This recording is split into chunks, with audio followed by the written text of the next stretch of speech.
తుమ్మిడిహట్టి దగ్గరనే తిరిగి మేము ప్రాజెక్టును ప్రారంభిస్తాం. తుమ్మిడిహట్టి ప్రాజెక్టు అనేది గ్రావిటీ ద్వారా సాగునీరు అందిస్తుందని మరొక తప్పుడు మాట మాట్లాడారు. తుమ్మిడిహట్టి దగ్గర చేపట్టే ప్రాజెక్టు కూడా లిఫ్ట్ ఇరిగేషన్ ప్రాజెక్టే. అందులో కూడా లిఫ్ట్ ఉన్నది, దానికి కూడా పవర్ కన్జంప్షన్ ఉన్నది. అది గ్రావిటీ కెనాల్ కాదు, గ్రావిటీ ద్వారా సాగునీరు రాదు. తుమ్మిడిహట్టి దగ్గర స్వర్గీయ రాజశేఖర రెడ్డి గారు 16 డిసెంబర్ 2008లో శంకుస్థాపన చేశారు. అంతకుముందే 2015 నుంచే దానిపైన వ్యాప్కాస్ట్ ద్వారా సర్వే చేపించారు, ఎస్టిమేట్స్ చేశారు, కేంద్ర జలవనరుల సంఘానికి ప్రతిపాదన కూడా పంపించారు. కేంద్ర జలవనరుల సంఘం చాలా స్పష్టంగా చెప్పింది, మీరు అనుకున్నట్టుగా 160 టీఎంసీల నీటి లభ్యత తమిడిహట్టి దగ్గర లేదు. ఎగువ రాష్ట్రాలు వాడుకుంటే మీకు 100 టీఎంసీలు కూడా దొరకవు. అక్కడ మీరు ప్రతిపాదించిన ప్రాజెక్టు సక్సెస్ కాదు, వాటర్ అవైలబిలిటీ లేదు అని చెప్పి కేంద్ర జలవనరుల సంఘం రాష్ట్ర ప్రభుత్వానికి లేఖ ద్వారా చాలా స్పష్టంగా 2015లోనే తెలియజేయడం జరిగింది. అంతేకాకుండా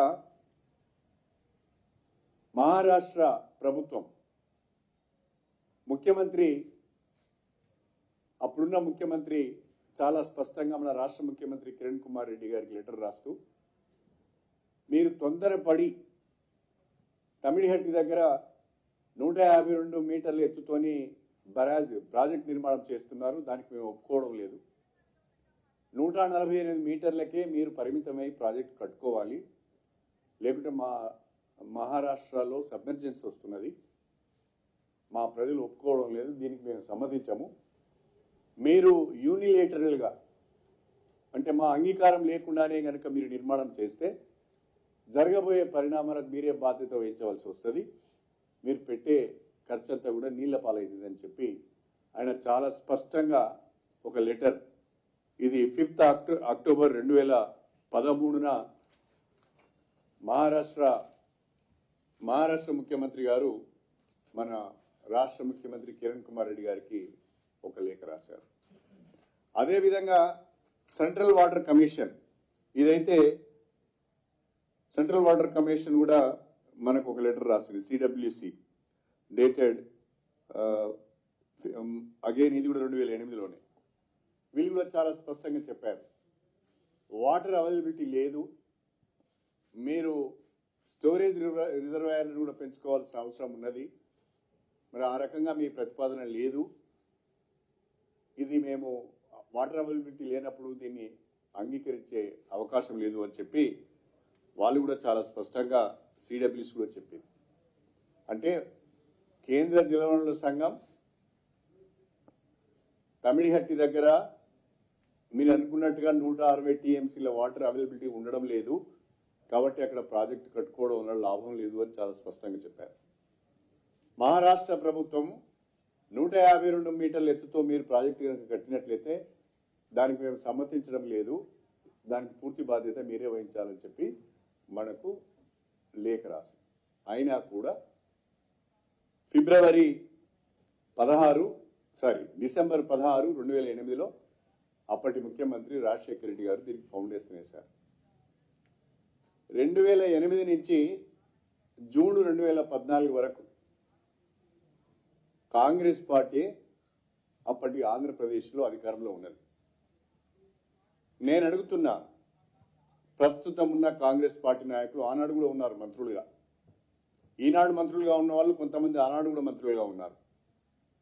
2008 నుంచి 2014 వరకు కేంద్రంలో కాంగ్రెస్ పార్టీ అధికారంలో ఉన్నది, మహారాష్ట్రలో కాంగ్రెస్ పార్టీ అధికారంలో ఉన్నది, ఉమ్మడి ఆంధ్రప్రదేశ్లో కూడా కాంగ్రెస్ పార్టీ అధికారంలో ఉన్నది.